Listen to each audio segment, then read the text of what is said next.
Sindicato dos Aeronautas rejeita a nova proposta e greve é mantida pelo 5º dia. E você vai ver também. Fila para a emissão do passaporte passa de 108 mil pessoas. Ministério da Saúde recebe primeiro lote das vacinas bivalentes da Pfizer para novas variantes. Tempestade de inverno traz Natal mais frio da história dos Estados Unidos, com temperaturas que ultrapassam os 40 graus negativos. Às vésperas do Natal, evento em São Paulo atrai turistas, com decoração temática, pista de patinação e shows. Agora no Jornal das 18h30.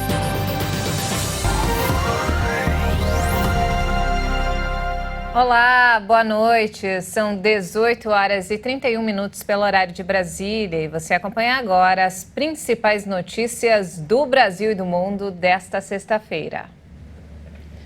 A paralisação dos aeronautas entrou no 5º dia.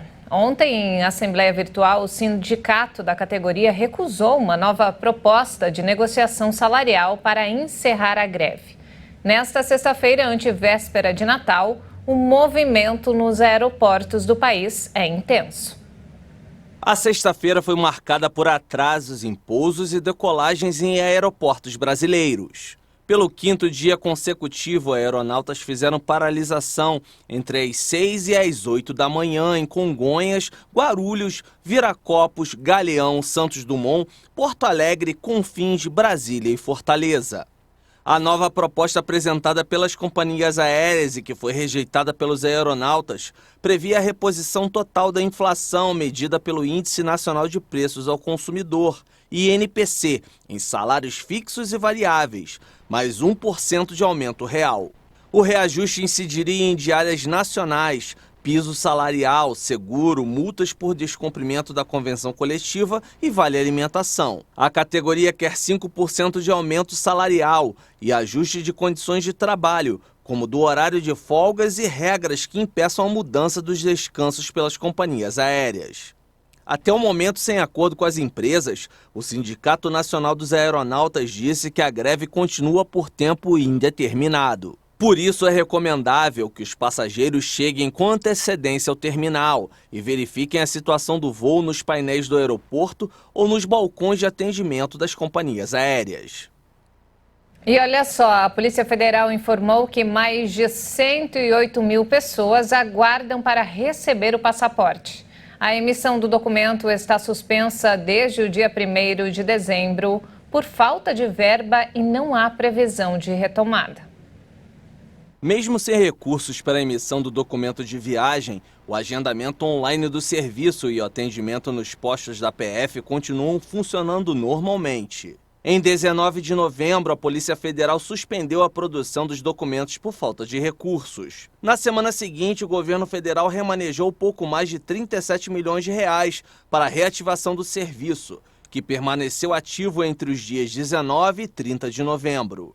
A PF aguarda a sanção presidencial de um projeto de lei aprovado pelo Congresso Nacional no último dia 15 de dezembro, que libera crédito suplementar de pouco mais de 596 milhões de reais para diversos órgãos do Executivo, incluindo verba para a confecção dos passaportes. E o presidente eleito Lula se reuniu na tarde de hoje com a deputada federal e ex-ministra do Meio Ambiente, Marina Silva. E mais cedo, Lula teve um encontro com a senadora Simone Tebet para definir a participação dela no futuro governo. O encontro durou cerca de 1 hora. Tebet e Marina são cotadas para assumir a pasta do Ministério do Meio Ambiente. E a Câmara e o Senado Federal entraram hoje oficialmente em recesso parlamentar. A posse dos novos parlamentares eleitos vai acontecer no dia 1º de fevereiro. Após a aprovação do Orçamento Geral da União, votado pelo Congresso Nacional, deputados e senadores começaram o recesso parlamentar. A posse dos parlamentares eleitos para a nova legislatura deve ser somente no 1º dia de fevereiro de 2023. Até lá, uma comissão representativa de deputados e senadores fica de plantão.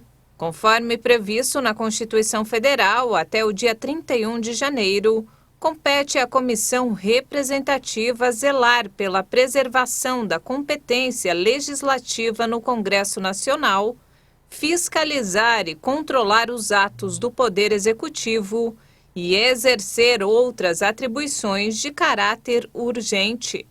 Apesar do recesso, deputados e senadores devem voltar ao Congresso para a sessão solene de posse do presidente eleito Luiz Inácio Lula da Silva e do vice-presidente Geraldo Alckmin no dia 1º de janeiro. O presidente do Senado e do Congresso Nacional, senador Rodrigo Pacheco, publicou o ato de convocação dos parlamentares para o ritual da posse nos novos cargos, juramento e assinatura do termo de posse no plenário da Câmara. E falando sobre economia, olha só, a prévia da inflação de preços no Brasil subiu 0,52% em dezembro, de acordo com os dados divulgados hoje pelo IBGE. Com a variação, o índice termina 2022 acima do teto da meta pelo segundo ano consecutivo. A meta de inflação estabelecida pela Comissão de Valores Monetários para 2022 é de 3,5%, com margem de tolerância de 1,5 ponto, equivalente a 2% a 5%.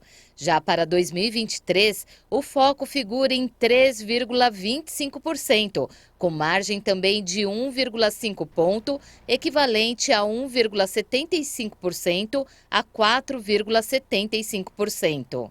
No acumulado do ano, a inflação fecha 2022 em 5,90%. Com esse resultado, a inflação recuou em relação a 2021, quando fechou o ano em 10,06%, a maior alta desde 2015. O resultado de dezembro representa ainda uma desaceleração de 0,01 ponto percentual em relação ao resultado de novembro, que equivale a 0,53%. Dos 9 grupos de serviços e produtos pesquisados, 7 tiveram alta em dezembro. Os maiores impactos vieram dos transportes, com mais de 0,85% em dezembro, e do grupo de alimentação e bebidas, que encerrou dezembro com alta de 0,69%. A maior variação foi do grupo de vestuário, que subiu 1,16% em dezembro e acumulou alta de 18,39% no ano. E vamos agora ao mercado financeiro. O dólar fechou em queda nesta sexta-feira, repercutindo os dados da prévia da inflação do Brasil, em linha com o esperado pelo mercado e antes da divulgação dos dados de inflação nos Estados Unidos. A moeda norte-americana teve baixa de 0,39%, cotada a R$ 5,16. E o Ministério da Saúde recebeu o primeiro lote das vacinas bivalentes da Pfizer para as novas variantes. Mais 5 lotes devem ser entregues até domingo. A primeira entrega contempla 1.100.000 doses do imunizante bivalente contra a Covid-19, que protege contra a cepa original do coronavírus e também contra as subvariantes Ômicron BA.4 e BA.5. Essa é a primeira entrega da Pfizer para essas variantes. Está prevista a chegada de mais 5 lotes desta vacina até domingo. Os imunizantes bivalentes da Pfizer foram aprovados pela Agência Nacional de Vigilância Sanitária no dia 22 de novembro. Consideradas de segunda geração, as vacinas foram elaboradas para oferecer proteção extra contra a Ômicron e suas subvariantes. São 2 tipos de vacinas bivalentes. Uma protege contra a cepa original e também contra a subvariante Ômicron BA.1, que já foram entregues entre os dias 9 e 16 de dezembro. E agora, essa outra remessa oferece proteção contra a cepa original e também contra as subvariantes Ômicron BA.4 e BA.5. O Ministério da Saúde ainda não informou quando as doses vão ser entregues aos estados e municípios e qual deve ser a estratégia de vacinação. O lote deve passar por avaliação e depois disso passa a ser distribuído. A Anvisa liberou a venda do medicamento Molnupiravir, um comprimido antiviral contra a Covid, em farmácias. O uso emergencial do remédio foi aprovado em maio deste ano. O Molnupiravir deve ser utilizado em pacientes adultos com a doença em seu estágio inicial, 5 dias após o início dos sintomas. O medicamento tem eficácia em evitar casos graves e mortes em decorrência da doença. E ainda falando sobre a Covid, sobrecarregado, o sistema de saúde da China se mobiliza para enfrentar o pico de infecções por Covid, que deve chegar na semana que vem. O país confiscou a produção de material médico de algumas empresas farmacêuticas depois de registrar problemas no abastecimento de remédios básicos e testes de diagnósticos. As farmácias das grandes cidades chinesas ficaram sem produtos com a decisão repentina do governo de acabar com quase 3 anos de confinamentos, quarentenas e testes em larga escala, conhecidos como política de Covid-0. As autoridades também recomendaram que as pessoas com sintomas leves permaneçam em casa e optem pelo autotratamento, o que provocou a compra compulsiva de analgésicos ou de testes de antígenos. Para solucionar a escassez, o governo optou pela intervenção em mais de 10 empresas farmacêuticas chinesas para ajudar a garantir o fornecimento de medicamentos. Ao menos 11 dos 42 fabricantes de testes de diagnóstico viram grande parte de sua produção apreendida pelo governo ou receberam ordens do Estado para entregar os produtos. Em toda a China, milhões de pessoas não têm acesso a produtos farmacêuticos básicos. Alguns governos locais adotaram sistemas de racionamento. O aumento de casos de Covid-19 também é refletido nos hospitais lotados, principalmente por idosos com Covid. E veja a seguir, tempestade de inverno traz Natal mais frio da história dos Estados Unidos, com temperaturas que ultrapassam os 40 graus negativos. E ainda, às vésperas do Natal, evento em São Paulo atrai turistas com decoração temática, pista de patinação e shows.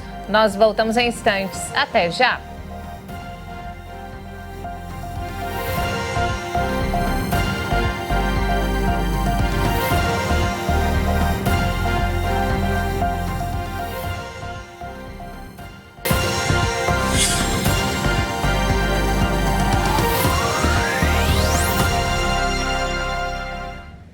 E nós estamos de volta às 18 horas e 47 minutos. E vamos agora direto ao Rio de Janeiro com informações desta sexta-feira com o nosso repórter Anderson Nascimento. Boa noite, Anderson. Boa noite.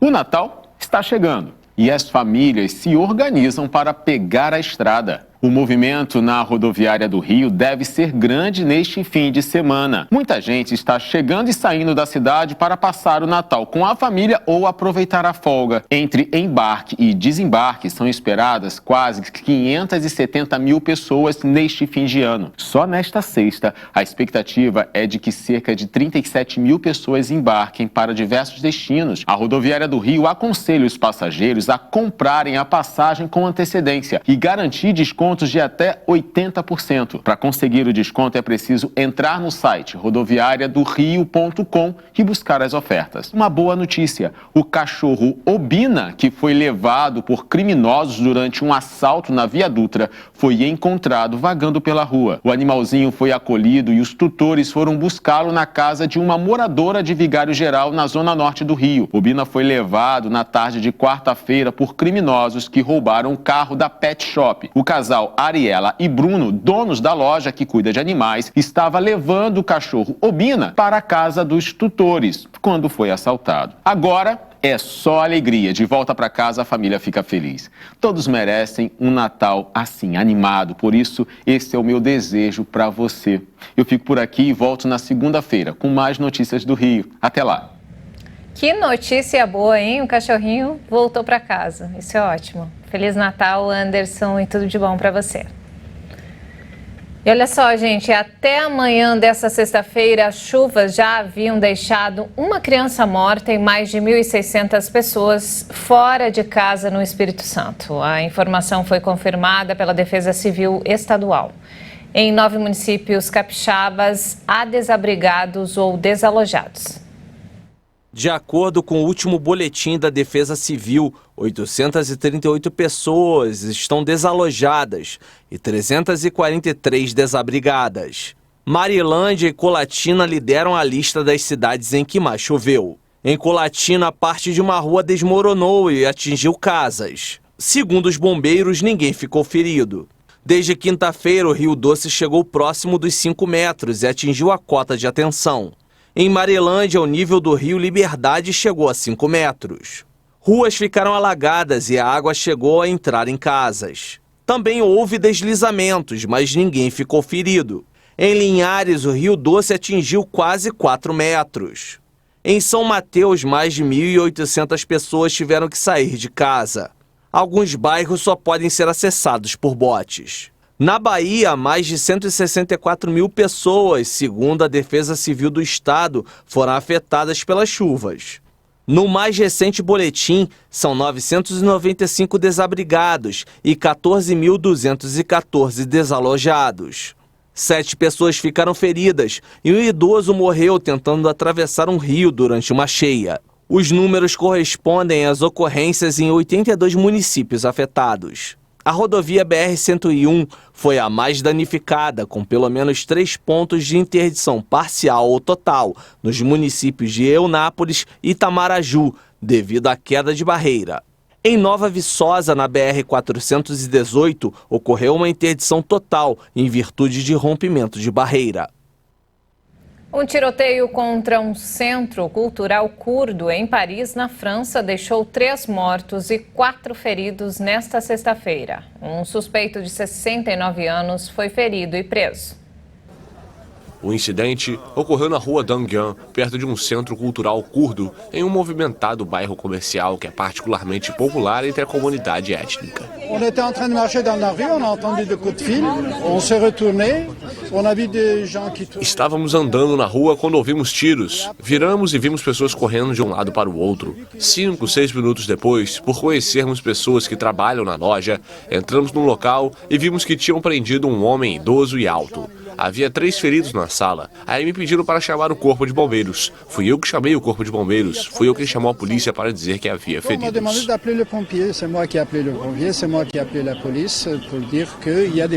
Uma investigação foi aberta por homicídios dolosos e violência com agravante. Segundo 2 fontes policiais, o autor dos disparos é um condutor de trem aposentado e conhecido por 2 tentativas de homicídio, cometidas em 2016 e dezembro de 2021. Ele não constava, porém, dos arquivos de inteligência territorial e da Direção-Geral de Segurança Interna. O Centro Ahmed Kaya, nomeado em homenagem ao cantor homônimo, é uma associação cujo objetivo é promover a integração gradual da população curda residente em Île-de-France. Uma poderosa tempestade de inverno no Ártico está atravessando os Estados Unidos e partes do Canadá, derrubando temperaturas e cancelando voos antes dos 2 dias de viagens mais movimentados do ano. 135 milhões de americanos estão em alerta por causa de uma tempestade de inverno com temperatura congelante. Os alertas vão de costa a costa. Os termômetros podem marcar neste fim de semana até 45 graus negativos em algumas cidades. Segundo especialistas, a temperatura tão baixa pode provocar queimaduras na pele em apenas 5 minutos. Houston, no Texas, montou uma força-tarefa para atender a população em situação de rua. Até mesmo a Flórida, considerado o estado americano mais ensolarado, deve ter o Natal mais frio em 30 anos. A tempestade vinda do Ártico provoca nevascas e ventos fortes por onde passa, com a possibilidade de se tornar um ciclone bomba, que evolui com força e rapidez. Centenas de motoristas ficaram presos em rodovias nos Estados Unidos após acidentes provocados pela tempestade de neve. Ontem, o presidente Joe Biden pediu que os americanos levem a sério os alertas e antecipem as viagens de Natal, mas os aeroportos já vivem o caos, com milhares de voos cancelados. E os eventos festivos voltam lentamente à capital japonesa pela primeira vez em 3 anos. No melhor estilo ocidental, Tóquio se embelezou com uma iluminação especial para os eventos de fim de ano. Um momento muito esperado após o longo período de restrições da Covid-19. E o show das luzes da megalópole japonesa encantou os visitantes. E aqui no Brasil, uma super oportunidade para quem quer se divertir com a família sem pagar nada e ainda vivenciar o clima do Natal. Um evento no centro de São Paulo tem tudo isso. E o nosso repórter Leonardo Félix foi conferir de perto. Acompanhe. Eu tenho uma dica para você aproveitar com toda a sua família neste fim de ano. E o melhor, totalmente de graça. Acontece até o dia 30 de dezembro aqui na Praça da República, região central da capital paulista, o evento Vila de Natal, com decoração temática, pista de patinação e shows. Segundo a Secretaria Municipal de Turismo de São Paulo, as instalações priorizam a interação com o público, além de valorizar o centro da cidade. A expectativa da organização é receber até 7.000 pessoas por dia. Com 1.500 metros quadrados e mais de 100 metros quadrados de LED, a estrutura conta com uma árvore de Natal, praça de alimentação e 3 casas com todos os cômodos decorados. O espaço também tem um palco principal com apresentações artísticas e desfile. Uma das atrações mais concorridas é a pista de patinação no gelo. Quem quiser patinar deve pegar senha e usar o equipamento de proteção individual devido à temperatura inferior a 15 graus no local. E para animar o público, a programação está repleta de atrações musicais. Basta conferir lá no site da Prefeitura de São Paulo. Lembrando que o espaço funciona das 10 da manhã às 8 da noite e que a entrada é franca. De São Paulo, Leonardo Félix. Muito bacana. E não temos mais tempo, essa edição fica por aqui. Mais informações ao longo da nossa programação. Obrigado pela companhia e um ótimo Natal para você. Fica com Deus e até mais.